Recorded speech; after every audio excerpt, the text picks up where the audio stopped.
और बहुत सारा प्रकाश का निर्माण हुआ। उस प्रकाश यानी उसको ही हम कहते हैं सूर्य की प्रकाशमान, यानी सूर्य की उत्पत्ति हुई। और जो बड़ा विस्फोट हुआ उस ध्वनि को हम कहते हैं ओंकार की ध्वनि। ओंकार यानी क्या? प्रणव। और उसकी ध्वनि यानी उसको नाद कहते हैं, यानी ओंकार को ही हम प्रणव नाद कहते हैं। तो इस ध्वनि के साथ साथ जब ओंकार की निर्मित हुई तभी पूरी सृष्टि का निर्माण हुआ। और उस ओंकार को ही हम यह जगत का मूल कहते हैं, यानी उससे ही सृष्टि की निर्माण हुई, यानी उसको ही हम उसको ओंकार को ही मूल मंत्र कहते हैं। बीजाक्षर मंत्र भी कहते हैं, एकाक्षर मंत्र भी कहते हैं, क्योंकि ओम तो लिखा जाता है सिर्फ एक अक्षर, लेकिन उसमें 3 अक्षर का समाया हुआ है, यानी अ, उ और म। अ यानी उत्पत्ति, उ यानी स्थिति और म यानी लय यानी नाश। जैसे कहा गया है कि ओंकार की निर्मित हुई, तो वैसे ही तीनों देवता की भी निर्मित हुई। जैसे अ यानी ब्रह्मा, उ यानी विष्णु और म यानी महेश यानी शंकर भगवान। उत्पत्ति, स्थिति और लय। जैसे हमारे शरीर के भी 3 भाग है। कमर के नीचे वाला हिस्सा जिसे हम कहते हैं भूलोक, कमर से छाती तक का हिस्सा जिसे कहते हैं भूलोक यानी अंतरिक्ष, और गले से मस्तिष्क तक का सफर यानी स्वर्ग। तो ये 3 हिस्से यानी 3 अक्षर, हर एक ओमकार में 3 शब्द है, जैसे अ, उ और म। और ऊपर जो अर्ध चंद्रमा है वो मोक्ष, यानी मृत्यु के बाद जो मोक्ष मिलता है उसका अर्थ वो अर्धचंद्र बताया गया है। अब इसका उच्चारण कैसे करना है? अब यहाँ पर हम साधना के तौर पे करते हैं कि ओम ऐसे कहते हैं, तो ओम नहीं कहना है, ओम ऐसे कहना है।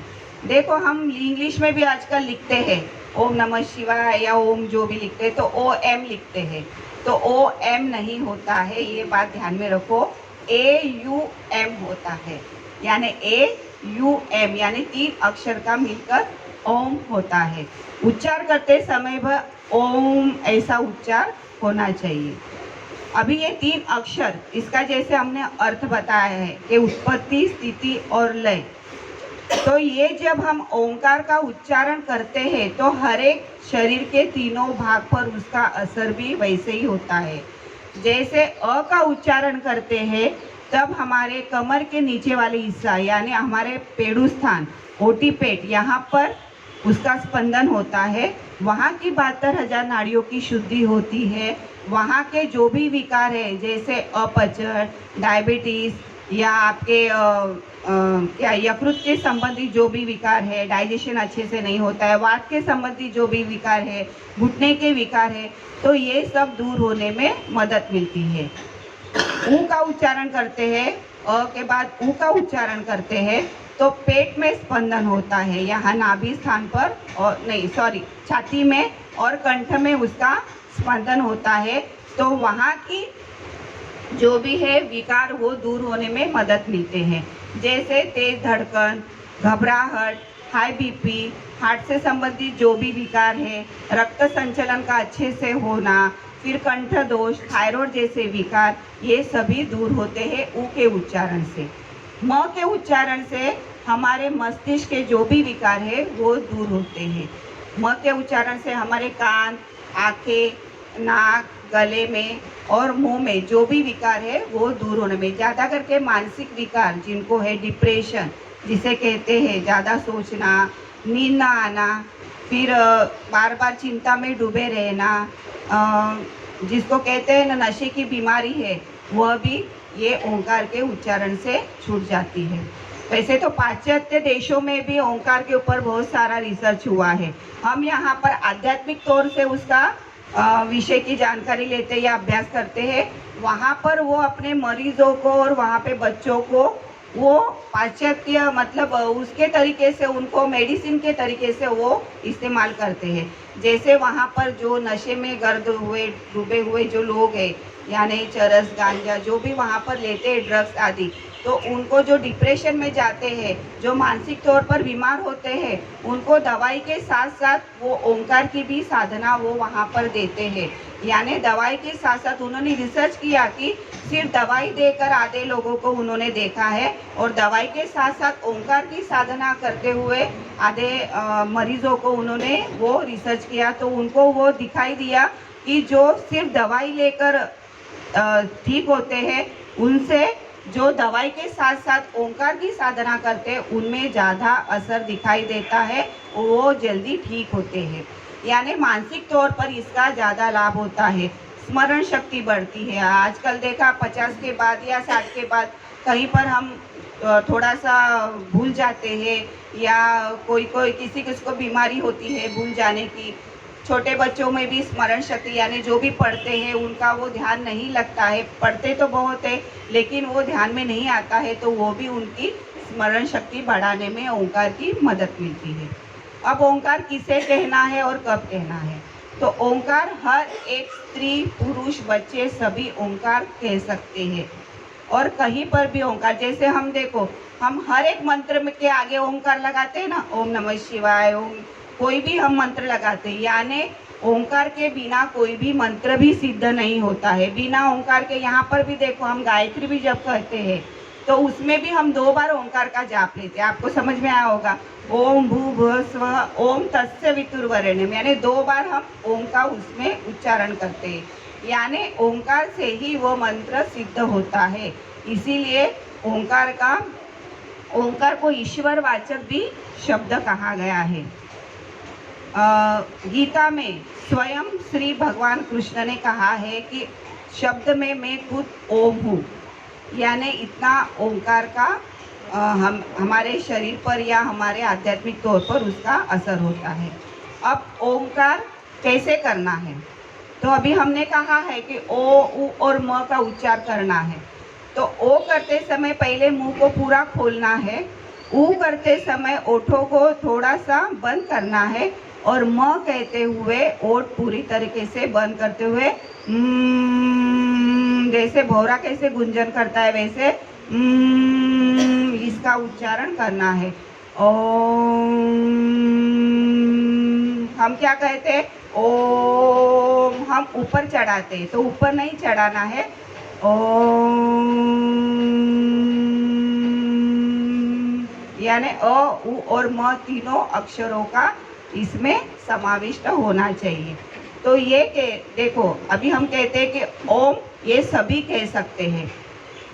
हम कोई भी शब्द कहते हैं तो हम जीवा का इस्तेमाल कहते हैं। आपको पता है जीवा के बिना तो हम कोई भी शब्द नहीं कह सकते। आप कह सकते हो क्या? देखो बचपन में हम करते हैं ना, जीवा पकड़ के बात करने की कोशिश करते थे, होती थी क्या? नहीं। यानी जीवा के बिना हम कोई भी शब्द नहीं कह सकते। लेकिन ओंकार ये ऐसा शब्द है जो हमें उसमें जो ओंकार कहते हैं तो हमें जीवा का उसमें इस्तेमाल नहीं होता है, सिर्फ ओठों की हलचल होती है, ओठ मिट जाते। कहने का तात्पर्य ये है कि एक गूंगा व्यक्ति भी ओंकार कर सकता है, यानी उसमें जीवा का इस्तेमाल नहीं होता है, सिर्फ ओ के लिए मुंह खुलता है और ओठ ही बंद होते हैं, तो ओंकार सभी कर सकते हैं। अगर घर में कोई बीमार व्यक्ति है तो उसके पास भी आप बैठकर अगर ओंकार की साधना करते हो तो वो सिर्फ आप तो कहते हो लेकिन वो सुनने से भी घर का वातावरण तो शुद्ध होता ही है, और साथ साथ जो बीमार व्यक्ति है उसके ऊपर भी उसका असर जल्दी होता है, उसमें उसका स्वास्थ्य के ऊपर भी उसका असर होता है। तो ये ऐसा ओम है। अभी ओम ये सिर्फ हिंदुओं का ही मंत्र है क्या? नहीं, ये सभी धर्मों में कहा जाता है, सिर्फ कहने का तरीका अलग अलग होता है। जैसे देखो अभी एक व्यक्ति है, अभी एक इंसान है, हाँ पुरुष समझो लिया मैंने, अभी समझो एक पुरुष है, वो एक बेटा भी है, एक पिता भी है, ससुर भी है, दादा भी है, नाना भी है और भाई भी है। यानी उसको हर एक उसके रिश्तेदार उसको वो नाम से पुकारते हैं। कोई भाई कहता है, कोई बाप कहता है, कोई ससुर जी कहता है, कोई दादा कहता है, नाना, लेकिन व्यक्ति तो वो एक ही है। तो वैसे ही ओमकार एक ही है, उसको सिर्फ हर एक धर्म के लोग अलग अलग तरीके से पुकारते हैं। जैसे जैन में ही अभी देखो, जैन के लोग यहाँ पे ज़्यादा हो गए जैन धर्म के, तो जैन में भी आप में भी होगा ना, ओम नमो अरिहंताणम नमो सिद्धाणम। या आपने सिख में भी देखा होगा, एक ओंकार सतनाम, हाँ, एक ओंकार सतनाम करता पूरक, यानी ओंकार ही सत्य है। दूसरा हमने हिंदू में तो ओंकार ये कहते हैं, बौद्ध में भी कहते हैं ओम हरि हरि सॉरी ओम पद्मिनी ओम, ऐसे कहते हैं। फिर कैथलिक में कहते हैं ओमेन, मुस्लिम में कहते हैं आमीन एमेन, यानी हर एक धर्म में उसका उच्चार सिर्फ अलग अलग होता है तो ओंकार ही है, यानी माँ एक ही होती है, उसको पुकारने का तरीका अलग अलग होता है। अभी देखो, गायत्री के बाद ही ओंकार क्यों कहना है, इसका भी एक कारण है। पिछले बार आपको बताया होगा गायत्री के बारे में, बताया होगा ना, गायत्री का लेक्चर हुआ होगा। तो गायत्री को हम माता के रूप में पूजते हैं। गायत्री की प्रतिमा आपको पता है, गायत्री यानी सूर्य का मंत्र, सूर्य को ही हम गायत्री का रूप देते हैं और सूर्य की उपासना गायत्री के तौर पर, माता के तौर पर। इसलिए हमने कहा ना शुरुआत में, जब उत्पत्ति हुई थी ओंकार और प्रकाश यानी सूर्य, यानी ओंकार और सूर्य दोनों का जन्म साथ हुआ था, यानी माँ और बाप, यानी स्त्री और पुरुष। यानी जैसे गायत्री को माँ के स्वरूप में भजते हैं, वैसे ओंकार को पिता के स्वरूप में भजते हैं। इसीलिए गायत्री के समय 2 बार ओंकार तो किया ही जाता है, और गायत्री के बाद भी आपको ओंकार की साधना बताई जाती है, यानी 3 बार ओंकार करो, अभी बताया ना आपको। इसीलिए गायत्री के बाद ओंकार क्यों करना है, ये आपको पता चला। तो अभी इसके फायदे तो आपको बताए हमने, क्या क्या उसका असर होता है। तो शारीरिक तौर पे तो होता ही है, बीमारियां तो हमारी दूर होती है, तो मानसिक तौर पे भी होती है और आध्यात्मिक तौर पे भी होती है।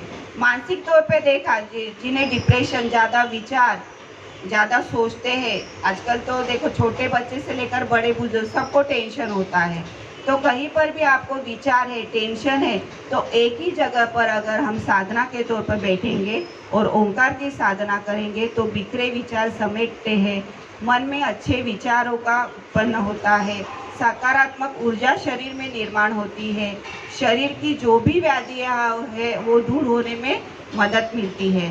तो ऐसा ये ओंकार सभी को करना है आपको। आप जब भी, आपको सुबह का वक्त मिलता नहीं है तो शाम के वक्त भी आपको करना है, लेकिन एक ही जगह पर आपको बैठकर ये ओंकार की साधना करनी है। ओंकार की साधना आप सभी करेंगे तो आपके शरीर के जो भी व्याधियाँ है वो दूर होने में तो मदद मिलेगी ही, मानसिक तौर पर भी आपको उसमें राहत मिलेगी और आध्यात्मिक भी आपका उन्नति होगी। हरिओम।